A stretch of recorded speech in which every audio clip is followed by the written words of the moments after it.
Pour ne rien manquer, abonnez-vous maintenant.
Yo.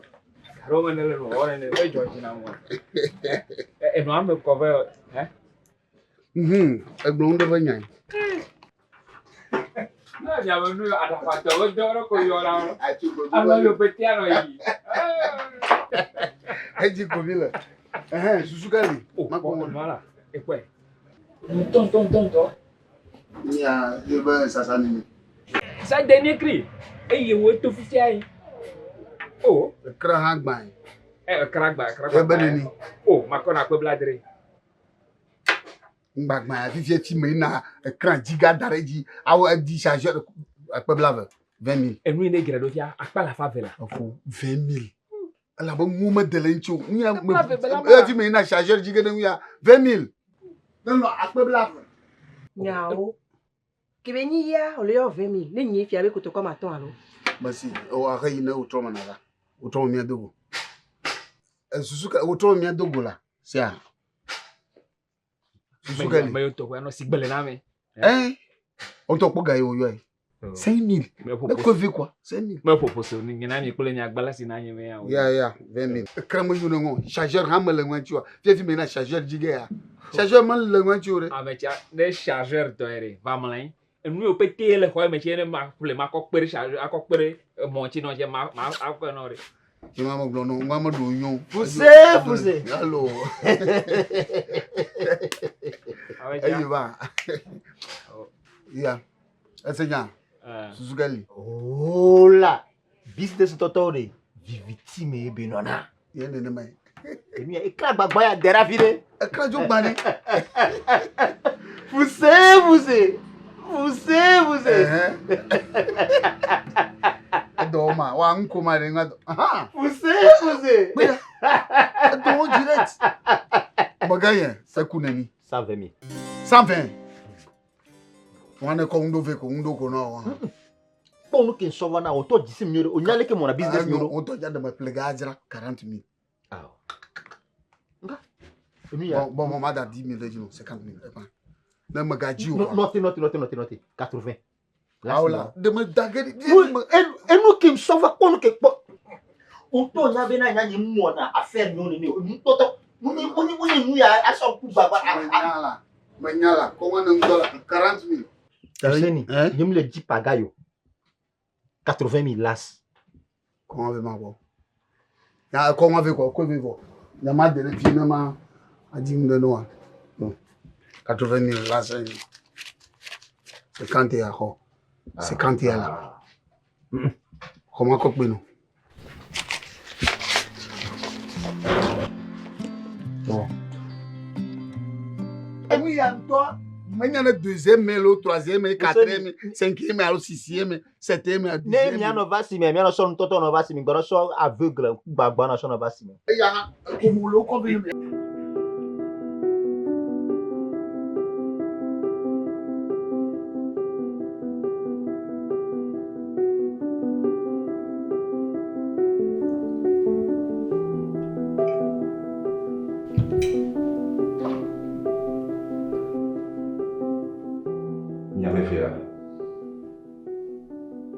Kintie mi va bele vivisi be namlo. Yele ke okaka yeso jo nya fi ke ni le fiu. Boss. Haro me kantia so jo ke le micro. Même dès que le tomi te tout clever a jola sommier. No kantiu. Yele ke be joro. Boss, amico so d'Argentina. Che mio tocco dormi voir. Bagogna tu mobu.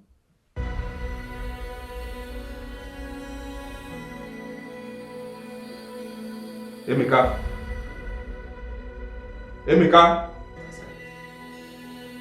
Eu nunca devo ler com a areia ou benia.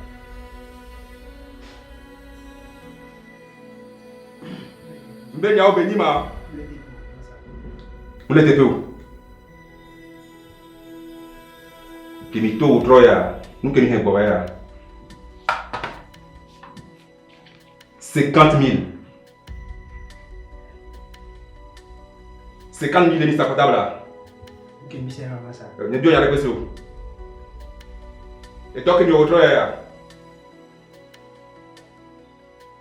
Tiga patang de gato. Mega badan hai boleh fumar. Aja di moto.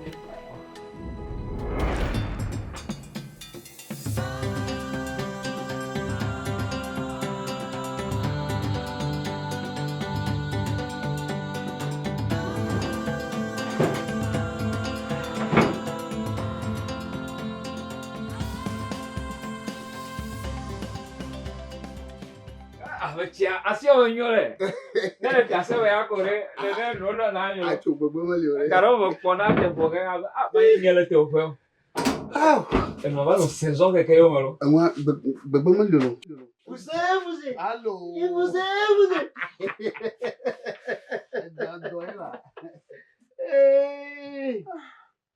Ok, ndo gato. Otonya. Acho, gbogbo mo le ore. Oui. No jim la ya. Le carton mo kwale. Kama ne ku do shi ko ponji le ka direct. Onya be ma do du nyo mi sadal tia. C'est comment? Hop, a ou me do va ça. Vous. Allez.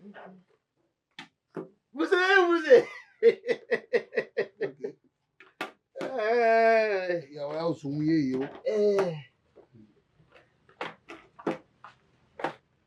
Vous. Yeah. Okonu yawa. Ola diraudu. Ola sao. Nila maga. Ya wa kare jivia. Ko dum le mi o me via. Enu ko dila no me. Enu yawa, ko dum le mode. O le sibe e si jajani ni. O go No. El gbele yo ko fa wa na sa. Ela si tia me igbe noji. Gbele yo. Bo nyana. Shia. Ya mi yo. Le me sa o mi maga. Ko dum le o mo. E ya o, to no le ya o direct yi. to nya be yo direct eya wa o direct mo ko dari eya wa enyanya bo eya nyi to mo nya hia bo eya ba ma se mi amaga ta ma he ya no kembo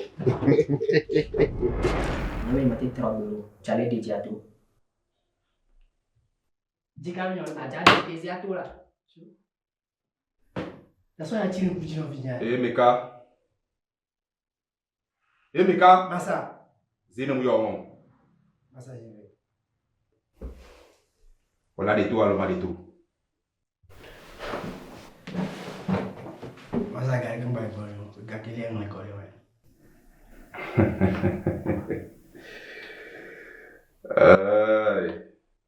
Basta. Jiale bo, mi japateo.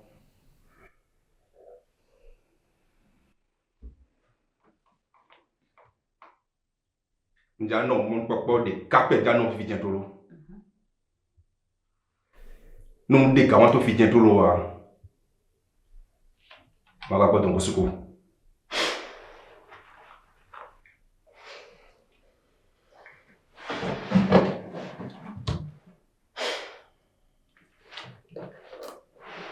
Emeka, des gâteaux alors?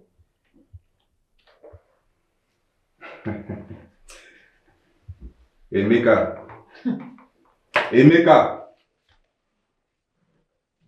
Bravo. Nem si come nyoria. Basta.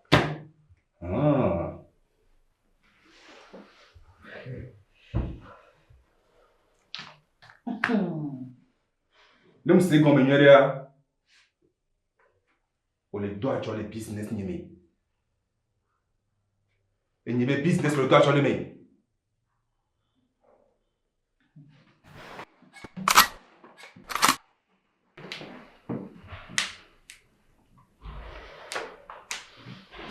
Wo priyo potea no mi chame vi.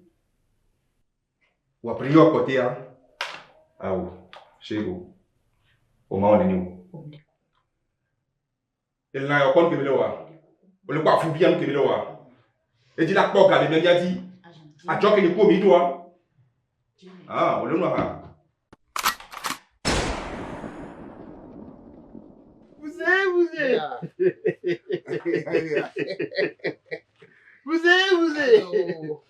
Benari. No jana do ha. Anya me kan do ha ku. Ngba no pon de odo. mbere dore kwelo Eya ne kimi o yara. bon eya ba madire rona madire ni akpoga maga amako ebo Asiti mere jo. nyare kamule yo nyare kamule kalula kakabu nyoa aswa na maudia nya kpora bala kenyo sa eya mo kpovo dokunya ni to makpobo sa Seni, allo il y avait 10 lions, toi, il me fait comme ça. de quoi Tu étais. Kakala pour 16h, 16h, 17h30. Il te m'a fait une mure vano.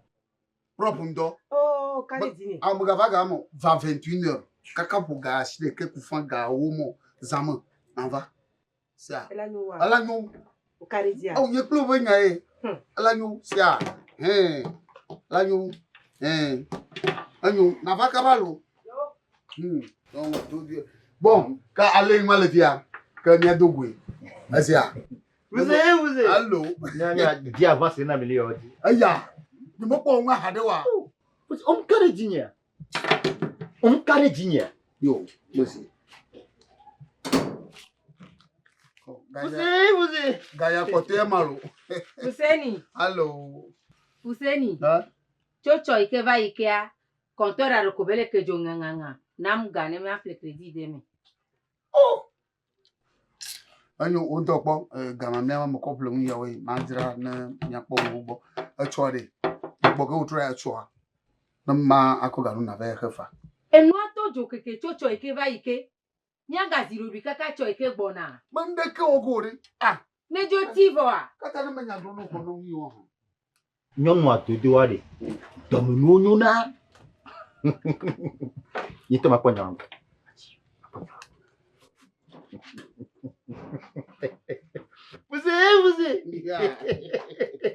Vous kayema me togo Izare. M'ganoto hadewo. On a dit yo. Après. Kana du cho. Ena yirare. Bonne du blue. So momo wonyi dolo. Ah, enye mane anglo no de chonde na nya ko ne majo. De Wangu kofe kaka ouais, si. Ah ouais, carrément. Nani. Auto nyang, oui, me plaît ni chez nyaga o. Gahan voisin. Hong yare. Utro monava. Sia. Utro monava. Unto nyai. Aji ko bila. Enye mano du viara yira. Ya to kona. Manya ba akatele o. Nokia yo.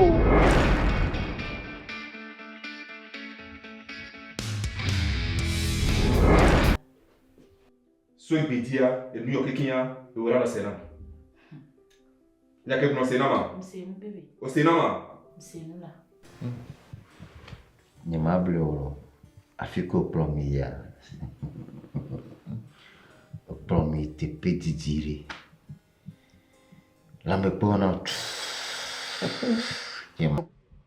Poko iPhone yo kovelo. iPhone yo kovelo. Me to gbadama, me nyana itele lo Samsung alunka. Moko iPhone a dodi yo kovelo. Bon yo. Non, il me doit jouer grand maintenant. Même pas la job, ployo. A job poli. Li ya poli.